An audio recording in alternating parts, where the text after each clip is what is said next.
Welcome to Paw Prints on the Mountain. I'm Tommy Boy with White Mountain Radio. Today, Dina Pace from the Humane Society of the White Mountains. Hi, Tommy. How are you today? Doing all right. This is the first show, and you're calling it Paw Prints on the Mountain because? Because this is all about the animals, the homeless animals that we serve each and every day up at the Humane Society of the White Mountains. Now, for those that don't know, we do have a weekly show that we do on 98.5 from 10 to 11. We do. Fridays, and it's called the Pet of the Week Show. You can't really call this the Pet of the Week Show if it airs throughout the month. Right. So this is Paw Prints on the Mountain. And I like that you did that with the animals. So right off the bat, everybody realizes it's about the animals, not about you and me. Right.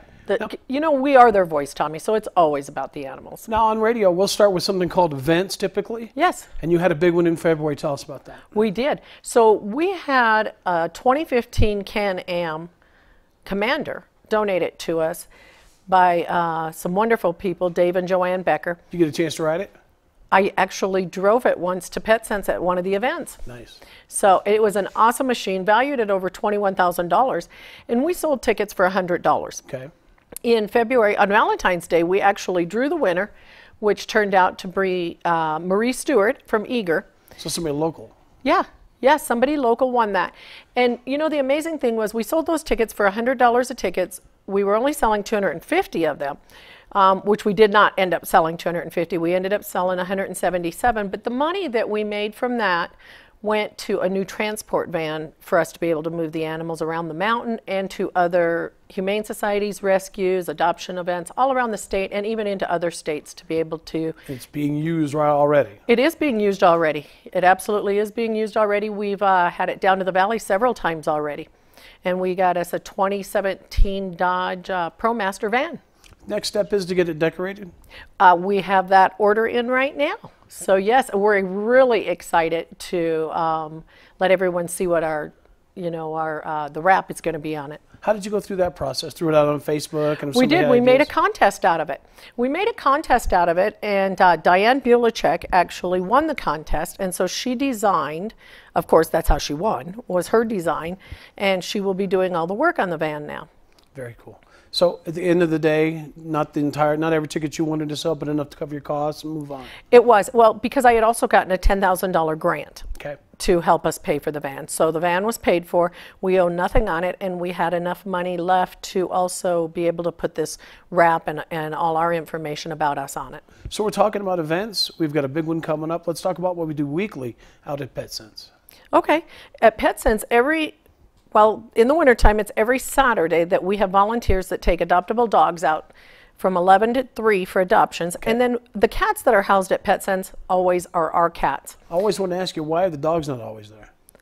They're a little more difficult to take care of than cats. Sure. They demand a little more. Okay.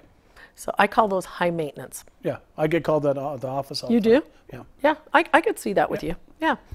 So you want me to call you Tommy or a dog? Yeah. So that's what days of the week is that again? That's on Saturdays right now, and then come summertime, it'll be every Friday and Saturday. Okay.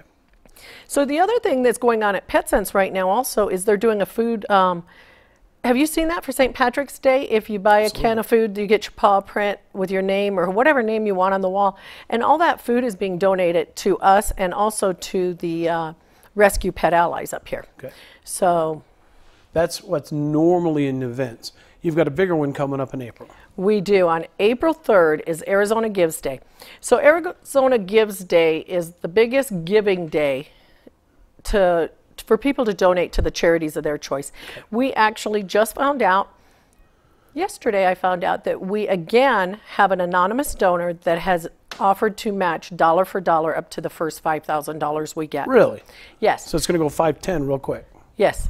Yep. See how I did the math on that? You did. That's pretty cool. How does somebody give in Arizona Gives? Okay, so you'll go over. We are sending out things all the time, but it's azgives.org, and then go to the Humane Society of the White Mountains, if that's where you want to give. Got it. Which we hope that's where you want to give. A lot of people think that we are, funded in big organizations and stuff, and we're not. Oh, sure. I can just write a check to the Humane Society and it's taken care of.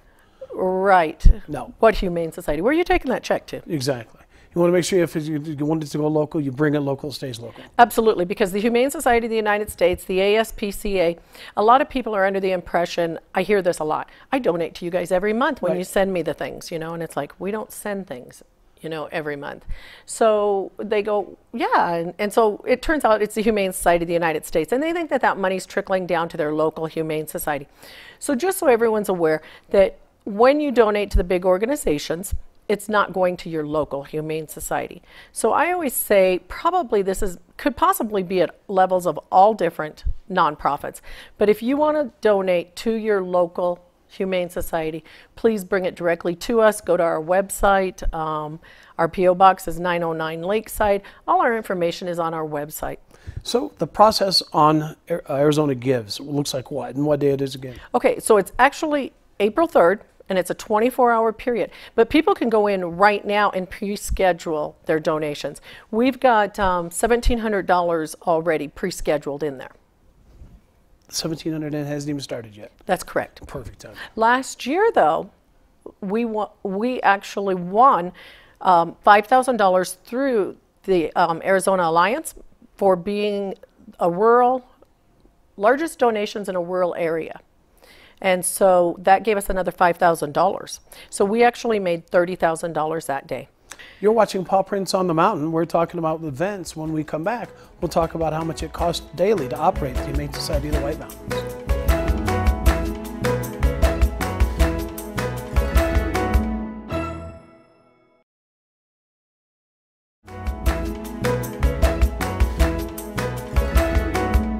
Welcome back to Paw Prints on the Mountain. Dina Pace, Tommy Boyd, White Mountain Radio. How are you? I'm good. How are you? Doing all right. First show so far, we want to make sure people know who the Humane Society of the White Mountains is. And so as we're talking about fundraisers, people hear numbers.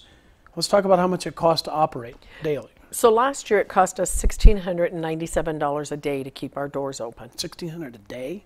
Yes. Okay. Well, almost $1,700 a day. Okay. So we are the only Humane Society in all of the White Mountains, in Apache and Navajo County, that actually have a shelter. I believe there's res dogs over in Apache County somewhere, okay, but they don't actually have a shelter like what we do. So we are the only Humane Society. So, I think it's really important that people realize that when you lose your pet or you find someone else's, that we should actually be one of your first calls. Our number is 928-368-5295. If we don't have your animal yet, chances are we could get them because we have contracts with Navajo County Animal Control and Pine Top Lakeside. And then we always have the caring citizens that find lost dogs and bring them to us, sure, and cats. And that ripples out. You think about people visiting from Albuquerque and from Phoenix. It might not just be a local animal that's lost. You're absolutely right. We actually have gotten animals from people coming up through Globe, right outside of Globe. And instead of turning around and taking it back to Globe, they bring it to us. Oh, sure. And sometimes these animals, unfortunately, can never be reunited. So it's really very important to have some kind of identification with a phone number. A microchip is really great if you keep them up. If you keep it up to date. Right. We talk about that on the weekly radio show. They scan that and all the information you've moved or something, it's worthless. Yeah. And, we've had some really good success stories because of microchips. We just recently, within this last year, we had a dog that had been missing from Phoenix. She was stolen from Phoenix over a year prior to us getting her, and she was found over by Shumway. Wow. So it's pretty amazing, and he goes, "You're where?" So. No, down there, they didn't even heard of Shumway. Yeah, or that there's a Humane Society in Lakeside, Arizona. Let's talk about one of your recent success stories. The animal that had been at the shelter the longest. It's a nice story. Tommy, that's a really touching story. And it's really, I love the opportunity for us to right now be the voice of these animals because so many people, social media is just social media. Sure.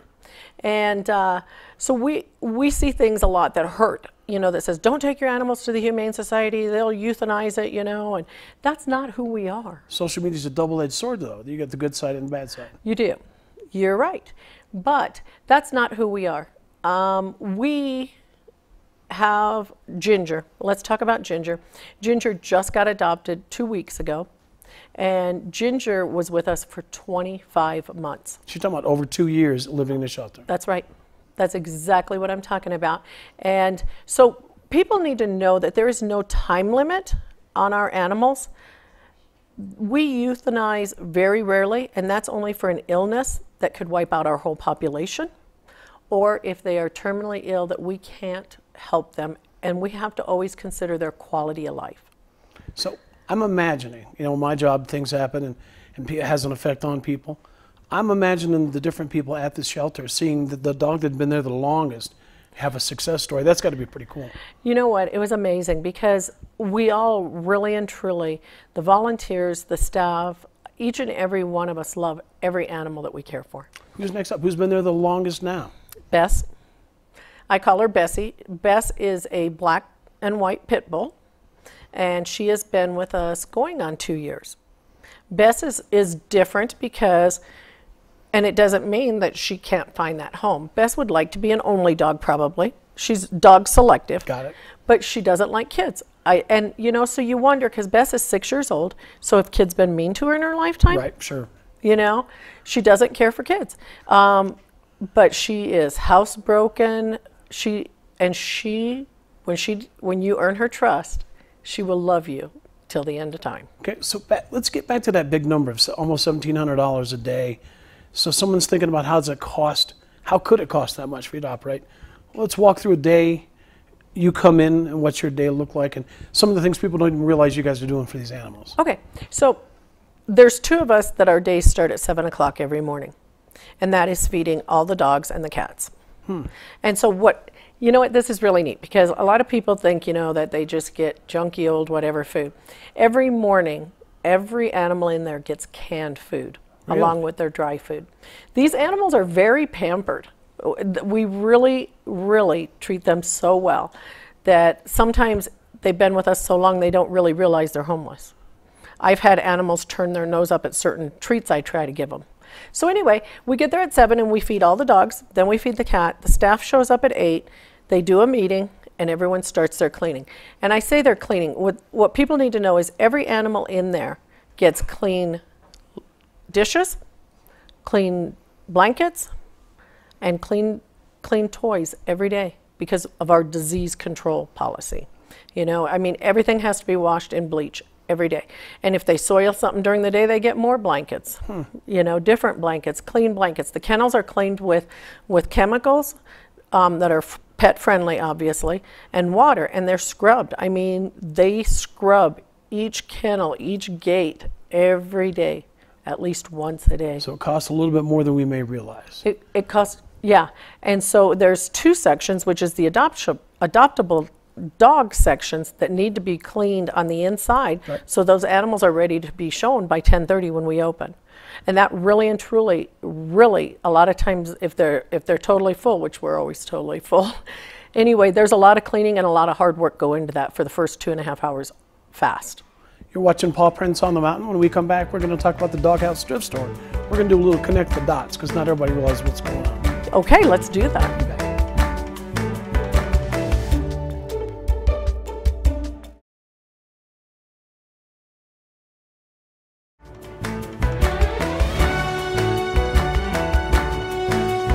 Welcome back to Paw Prints on the Mountain. It's the TV show all about the Humane Society of the White Mountains. In this segment, Dina, let's talk about the Doghouse Thrift Store because not everyone's aware of how it connects directly to the Humane Society of the White Mountains. Okay, so the Doghouse Thrift Store is actually the Humane Society's thrift store. My kids are addicted, by the way. We're there all the time. Are you? Oh, yeah. Well, there's some awful good things in there, too. Yep. So at the Doghouse, all the money that's made there every day, so every time anyone spends $1 or whatever, all that comes right back to the shelter every day. So that is our everyday fundraiser. Where is the Doghouse Thrift Store? It is at 3002 White Mountain Boulevard, and it's in the old Hawkeye Feed Store. Sure. So a lot of people, so let me just tell you, in the wintertime, our days of the week are Tuesday through Saturdays from 10 to 5, and then come May, we'll go Monday through Saturdays 10 to 5. We accept donations from 10 to 4:30. So when you're donating your gently used items, please have them there before 4:30 so that we can process them, get them out of the weather. And Tommy, sometimes we have, and I get that sometimes you're in the middle, you've finished your yard sale or it's Sunday and you've cleaned your closet and you got to work Monday. Please don't just take them and leave them because I promise you they're not getting to us a lot of the time. Either somebody else thinks they need them worse than the homeless animals that we serve or the weather gets them. So please, please just schedule it to where you can. And you know, if you have big items like furniture, appliances, stuff like that that you want to donate and that you have no way to get to us, if you call at 368-2248 and make arrangements, they'll come out and pick it up. One of the things I like about it is the inventory changing often, plus I like the way it's laid out. Talk to somebody who's never been in there, how the store's laid out. Okay, so you know, that's funny you said that, because I was talking with someone just recently and they called me and said, hey, that's a really nice store you guys have over there. And I said, yeah, what'd you think of the man cave? The man cave? Never made it outside of the main store. So there is the main store that you walk into. And then there's all these little nooks and crannies in there that have different things. And then you go out a side door that opens up into this big bay area. Yep. That has windows, doors, golf clubs, ceiling fans. I mean, you name it. Arizona, not Arizona. It has exercise equipment. Yes. There was a commode, there was a tub. Yes. My son was confused why the commode was cheaper than the tub. Really? But they took me to different parts of the store I had never seen before. Yeah, and then you can go up into the barn where we have more, we have furniture, we have paintings, we have, I mean, just all kinds of things. And that's usually where our seasonal room is, like our big Christmas room at that time of the year. And just, it's amazing the donations we get. And, you know, we're very, very lucky that so many citizens and communities support up here because they believe in our cause. My daughter likes the boutique section because that's a little higher end. Yes. Now the boutique section is, and a lot of times that's brand name things, and a lot of times that's brand new with tags still on. So the boutique section sometimes, actually most all the time, is priced higher than the rest of the store, but then she also runs sales on that. Sometimes that's 50% off. What do you not want donated? Are there certain items you can't resell, or is it a condition thing? You know, I think the best way to answer that is, would you buy it? Okay. You know, Careful, I buy a lot of stuff. Is what you're donating in good enough shape that it's going to be able to make some money for the animals? Use that as a litmus test. If you wouldn't buy it. Right, right. If I wouldn't buy it. And you know, that one's hard on me because, you know, a lot of times I'll wear things till there's nothing left of them, and I'll think, oh, we'll make some money for the animals. Well, really, we're not making any money for the animals. We're just making more work for the staff and the volunteers. Speaking of volunteers, call to action if somebody wants to volunteer. Oh, and you know, that volunteers is something that we use at the Doghouse Thrift Shop and at the shelter, because without them, we can't do what we do. So volunteers are always needed there. Just go on in there, talk to Tammy, and she'll get you an application and get you lined up and see when you're able to come and give to those homeless animals, give to yourself. See, that's another way that people don't realize that they're helping the animals directly, indirectly. If they volunteer at the thrift store, but maybe the shelter doesn't work for them, it's the same thing because they're connected. Right, because you know how many times do you hear, I want to help the animals, but I can't go over there, it's so sad. Sure. Now you can. Help us over at our thrift shop. And you know something that we're going to start in April now is a new punch card system over at the thrift shop. Okay. So for every $10 that you spend in a day there, you'll get your card punched with a paw print. Isn't that cute? Yeah. With a paw print. And after you do that 10 times, your card fills up on the 10th time. So on your 11th visit, you will get 25% off your total shopping that day. Is that regardless of the sales that are going on? It is. Nice. They always have sales. It seems like when we were there, we had that. We were buying a DVD game, and is this on sale? And we thought it was, but it wasn't. And they're always super thoughtful on that. They don't just say no. They explain what is on sale and what's not. Right. And you're right. They're always running really good sales and a lot of different ones. Like right now, they've been running winter clothing, 50% off. And that includes jackets and coats. And my understanding is we're probably not done with jackets and coats yet. And it's always well signed. And if you ask, they'll help you out. They always tell you what the sales are. Yes, absolutely. And I know too that they're very good about posting them on, you know, on a board right there when you come in. And they try to tell you as you come in, but sometimes they're so busy they can't catch everybody. You're watching Paw Prints on the Mountain. Dina Pace of the Humane Society of the White Mountains and Tommy Boy. We'll be right back.